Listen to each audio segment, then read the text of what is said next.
क्या आपने कभी पूछा है, मैं कौन हूं? क्या यह शरीर मैं हूं, या यह मन, या फिर कुछ और, जिसे हम कभी देख नहीं सकते पर जो सब कुछ देख रहा है? ऐतरेय उपनिषद, ऋग्वेद की छाया में उदित यह दिव्य ग्रंथ हमें इन प्रश्नों का उत्तर केवल तर्क से नहीं बल्कि अनुभूति से देता है। यह कोई साधारण ग्रंथ नहीं, यह आत्मा की उत्पत्ति, ब्रह्म की योजना और जीवन के 3 जन्मों का रहस्य उद्घाटित करता है। आज हम ऐतरेय उपनिषद प्रथम अध्याय के प्रथम खंड से इस रहस्य की यात्रा आरंभ करेंगे। यह केवल वेदांत नहीं, यह जीवन के उस मौलिक प्रश्न की खोज है जिसे प्रत्येक जागरूक आत्मा ने कभी न कभी अवश्य पूछा है। तो आइए अपने अंतरतम में उतरते हैं, उस आत्मा की ओर जो वाणी से परे है परंतु वही वाणी में प्रतिष्ठित है। ऐतरेय उपनिषद प्रथम अध्याय प्रथम खंड। यह संपूर्ण सृष्टि के आरंभ में केवल आत्मा ही था, वही एकमात्र था। न तो कोई और वस्तु थी, न कोई चेतना, न कोई अस्तित्व। सब कुछ शून्य के समान था, केवल आत्मा ही था जो स्वयं में स्थित था। उस आत्मा ने सोचा, अब मैं लोकों की रचना करूं। उस आत्मा ने विभिन्न लोकों की रचना की। सबसे पहले उसने अम्भलोक की सृष्टि की, जो जल से भी परे है और दिव्य ऊंचाई पर स्थित है। इसके बाद मरीचि लोक का निर्माण किया, जो प्रकाशमय आकाश के रूप में व्याप्त है। फिर उसने मरोलोक की सृष्टि की, जो पृथ्वी और आकाश के मध्य का क्षेत्र है, अर्थात यह वह लोक है जिसमें हम जीवन जीते हैं। फिर उसने आपहा या जल तत्व की रचना की, जो पृथ्वी से नीचे स्थित है। इस प्रकार क्रमशः ऊपर से नीचे तक अम्भ, मरीचे, मरो और आप 4 लोकों की स्थापना की गई। उस आत्मा ने पुनः विचार किया कि इन लोकों में गति और संतुलन बनाए रखने के लिए उनके संरक्षक या अधिष्ठाता आवश्यक हैं। तब उस ब्रह्म तत्व ने जल से ही एक पुरुष को उत्पन्न किया। जल से उस पुरुष को ऊपर उठाकर उसे चेतना दी और जीवन प्रदान किया। उस ब्रह्म ने उस पुरुष को तपाया, उसे ऊर्जा और शक्ति से भरपूर किया। जैसे अंडा पकता है और फिर उससे जीवन प्रकट होता है, उसी प्रकार उस पुरुष के शरीर में चेतना का संचार हुआ और तब विभिन्न अंग उत्पन्न हुए। पहले उसका मुख प्रकट हुआ, मुख से वाणी निकली और वाणी से अग्नि उत्पन्न हुई। इसके पश्चात उसकी नासिकाएं प्रकट हुईं। नासिका से प्राण का उदय हुआ और प्राण से वायु की उत्पत्ति हुई। फिर उसकी आंखें प्रकट हुईं, आंखों से दृष्टि उत्पन्न हुई और दृष्टि का अधिष्ठाता सूर्य बना।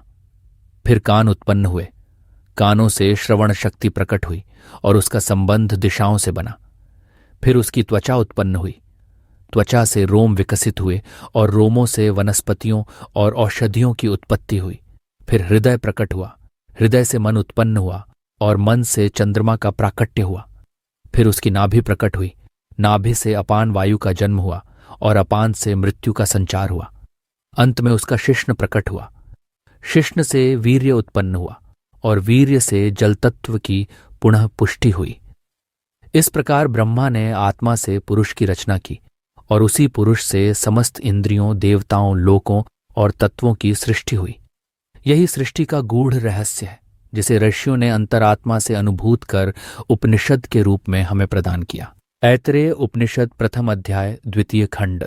इन समस्त देवताओं की सृष्टि होने के पश्चात वे सब इस विशाल ब्रह्मांडीय सागर अर्थात विराट जलराशि में प्रविष्ट हो गए, परंतु वहां उन्हें एक समस्या का सामना करना पड़ा। वे भूख और प्यास से पीड़ित हो उठे। तब वे उस परमात्मा के पास गए जिसने उन्हें उत्पन्न किया था और बोले, हमारे लिए कोई ऐसा आधार उत्पन्न कीजिए, कोई ऐसा माध्यम जिसमें हम प्रतिष्ठित होकर अन्न का सेवन कर सकें, जिससे हमारी भूख प्यास शांत हो सके। तब परमात्मा ने उनके लिए एक गाय की रचना की और कहा, यही तुम्हारा अधिष्ठान हो सकता है। परंतु देवताओं ने उसका परीक्षण कर कहा, नहीं, यह हमारे उद्देश्य की पूर्ति के लिए पर्याप्त नहीं है। फिर परमात्मा ने एक अश्व अर्थात घोड़े की रचना की। देवताओं ने उसे भी परखा और कहा, नहीं, यह भी हमारे लिए उपयुक्त नहीं है। तब अंततः परमात्मा ने एक पुरुष की रचना की।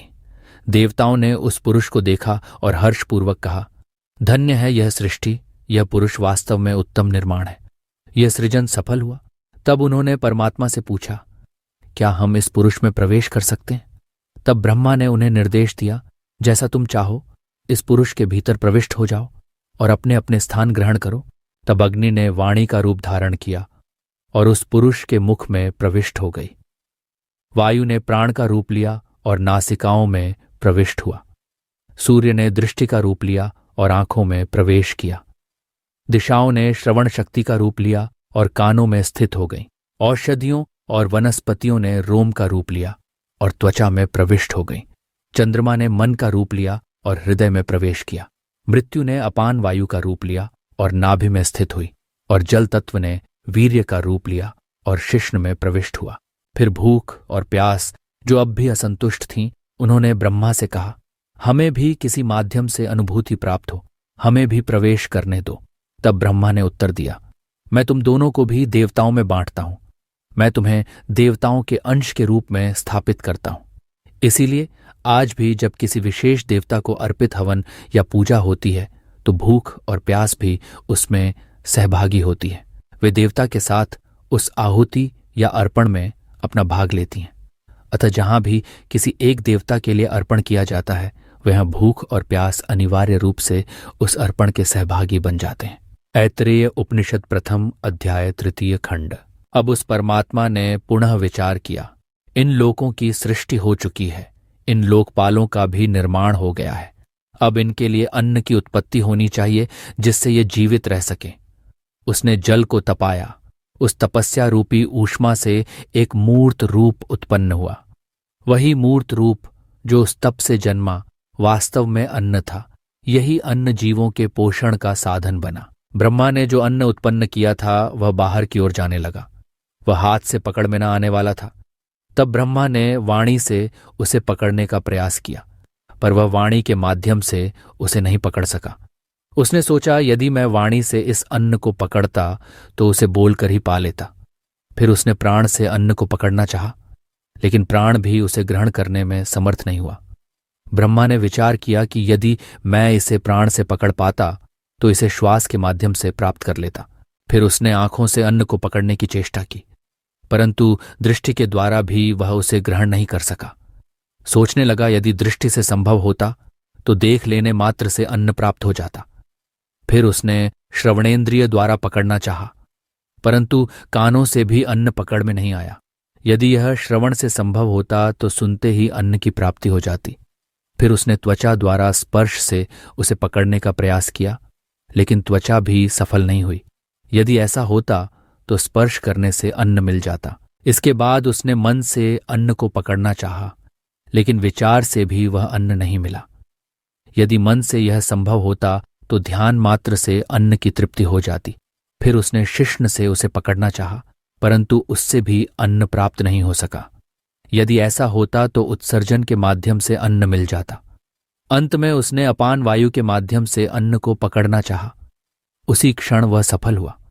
यही अपान का स्थान, नाभि के नीचे का क्षेत्र, अन्न को वास्तव में ग्रहण कर सका। अतः यह अपान ही अन्न के ग्रहण का माध्यम बना। इसीलिए कहा गया है कि जो वायु शरीर से बाहर जाती है वही वास्तव में अन्न को अंदर ले जाती है। यही वायु, यही आयु है। अब उस ब्रह्मा ने सोचा, इस सब के बीच मैं कौन हूं? यदि वाणी बोलती है, प्राण श्वास लेता है, नेत्र देखते हैं, कान सुनते हैं, त्वचा स्पर्श करती है, मन ध्यान करता है, अपान ग्रहण करता है और शिश्न उत्सर्जन करता है, तो मैं इनमें से कौन हूं? तब ब्रह्मा ने एक विशेष सीमा को चीरते हुए प्रवेश किया। यह सीमा ही द्वार कहलाती है। उसी प्रवेश को विधृति कहा गया है। यह आनंद की ओर ले जाने वाला मार्ग है। उस आत्मा के 3 आवास स्थान हैं, जागृत अवस्था, स्वप्न अवस्था और सुषुप्ति अवस्था। यही 3 अवस्थाएं हैं जिनमें आत्मा वास करती है। जब वह आत्मा शरीर में अवतरित हुआ तब उसने अन्य सभी प्राणियों की ओर देखा और विचार किया, क्या मैं ही सबसे श्रेष्ठ हूं या और कोई भी मुझसे भिन्न है? उसने अपने भीतर ही एक दिव्य पुरुष को देखा, एक ऐसा पुरुष जो संपूर्ण ब्रह्मांड में व्याप्त था। उसे अनुभव हुआ कि मैं ही ब्रह्म हूं, मेरे अतिरिक्त और कोई नहीं है। ये जो मैं देख रहा हूं वह मेरी ही चेतना है। यह साक्षात ब्रह्म का ही साक्षात्कार है। इसीलिए उसका नाम इदंद्रह पड़ा, अर्थात जो यह सब देख रहा है। यह इदंद्रो नाम कालांतर में इंद्र बन गया। यद्यपि उसका सही नाम इदंद्र था, पर देवता परोक्ष नामों को अधिक प्रिय मानते हैं, इसलिए उसे इंद्र कहा गया। देवता वास्तव में परोक्ष प्रिय होते हैं। वे अप्रत्यक्ष और रहस्यमय स्वरूपों को अधिक मान्यता देते हैं। ऐतरेय उपनिषद 2 अध्याय। जब किसी पुरुष में रेत यानी बीज उत्पन्न होता है तब गर्भ की शुरुआत होती है। ये बीज उसके संपूर्ण शरीर से संचित तेज का निचोड़ होता है जो उसकी संपूर्ण शक्ति का सार है। ये तेज उस पुरुष के भीतर स्वयं में ही आत्मस्वरूप को धारण करता है और जब वह पुरुष उस बीज को स्त्री में सिंचता है तब उसी क्षण गर्भ का निर्माण होता है। यही उसका पहला जन्म होता है। इसके पश्चात वह बीज स्त्री के भीतर प्रवेश करता है और उसके ही समान उसका एक अंश बन जाता है, जैसे कोई अपने ही अंग में समा गया हो। इसीलिए पुरुष उस स्त्री को किसी भी प्रकार हानि नहीं पहुंचाता, क्योंकि वह उसी का आत्मस्वरूप होती है। वह स्त्री उस गर्भ को, जो अब पुरुष का ही अंश है, अपने भीतर आत्मरूप में धारण करती है, उसका ध्यान करती है। इस प्रकार वह स्त्री भावयित्री बन जाती है, अर्थात जो भाव करती है उसका ध्यान करती है, उसी का संवर्धन करती है, और इसलिए वह स्वयं भी भावयित्व्य बन जाती है।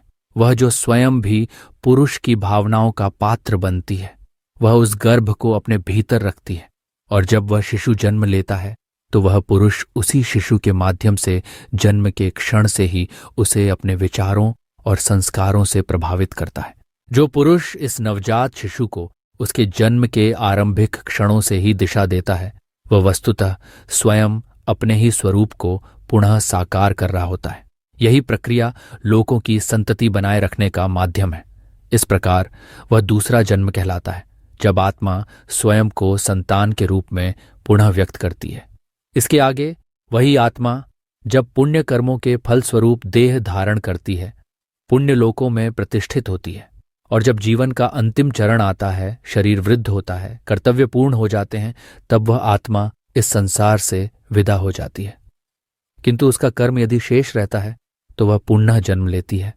यही उसका तीसरा जन्म होता है। इस सत्य को एक ऋषि ने गहराई से अनुभव कर कहा, जब मैं गर्भ में ही था तब भी मैं देवताओं की उत्पत्ति और उनके रहस्यों को जान गया था।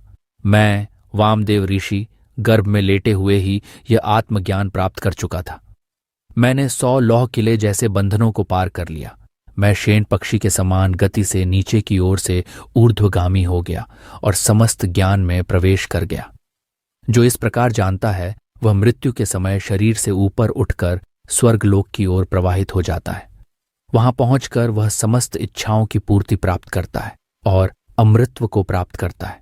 वह स्वयं को ही आत्मा, ब्रह्म और सृष्टि के मूल स्वरूप के रूप में जानकर पूर्णता को प्राप्त करता है। ऐतरेय उपनिषद 3 अध्याय। यह आत्मा क्या है जिसे हम ध्यानपूर्वक उपासना करते हैं? यह आत्मा कौन है? कौन है वह जिसके द्वारा हम देखते हैं, जिसके द्वारा हम सुनते हैं, जिसके द्वारा हम गंध को ग्रहण करते हैं, जिसके द्वारा हम वाणी से बोलते हैं और जिसके द्वारा हम स्वादिष्ट और कड़वे का अनुभव करते हैं? वही जो हमारे भीतर हृदय और मन के रूप में स्थित है, वही आत्मा है।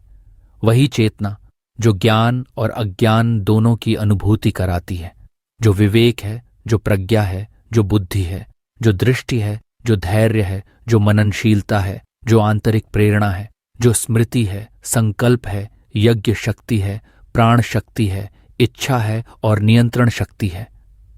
इन सभी के पीछे जो तत्व कार्य करता है वही प्रज्ञा है, और इन्हीं सबका सार वही आत्मा है। यही प्रज्ञा वास्तव में ब्रह्म है, यही इंद्र है, यही प्रजापति है, यही समस्त देवताओं का मूल है। यही 5 महाभूतों पृथ्वी, वायु, आकाश, जल और अग्नि में व्याप्त चेतना है। इसी से यह समस्त दृश्य जगत बना है, चाहे वह सूक्ष्म हो या स्थूल, बीज से उत्पन्न हो या गर्भ से, अंडज हो, स्वेदज हो या उद्भिज हो। सभी प्रकार के जीव जैसे घोड़े, गायें, मनुष्य, हाथी, जो भी प्राणी चलायमान हैं, जो उड़ते हैं या जो स्थिर रहते हैं, ये सभी उसी प्रज्ञा से उत्पन्न है। समस्त प्राणी उस चेतना की दृष्टि में हैं, उसी में स्थित हैं। समस्त लोक उसी प्रज्ञा द्वारा संचालित होते हैं। प्रज्ञा ही उनकी आधारशिला है और वही प्रज्ञा ब्रह्म है। जो आत्मा इस प्रज्ञा से युक्त है वही इस लोक से आगे बढ़कर स्वर्ग लोक को प्राप्त करता है। वहां वह समस्त इच्छाओं की पूर्ति कर अमृतत्व को प्राप्त करता है। वह पूर्ण होता है। संभवतः ये उपनिषद हमें यह गहन बोध देता है कि आत्मा कोई सीमित तत्व नहीं, बल्कि वही सर्वोच्च चेतना है जो समस्त सृष्टि का आधार है, और यही प्रज्ञा ब्रह्म है। ये उपनिषद केवल ग्रंथ नहीं है, यह स्वयं आत्मा की झलक है। यदि आपने कुछ भी महसूस किया, एक विचार, एक स्पंदन, एक मौन, तो वह उसी ब्रह्म की अनुभूति है जिसकी वाणी यहां मुखर हुई है। इस दिव्य ज्ञान को अपने जीवन में उतारें और इस चेतना को औरों तक पहुंचाने में सहभागी बने। वीडियो को साझा करें, अपने विचार नीचे लिखें और आत्मबोध की इस यात्रा में हमारे साथ बने रहें। धन्यवाद।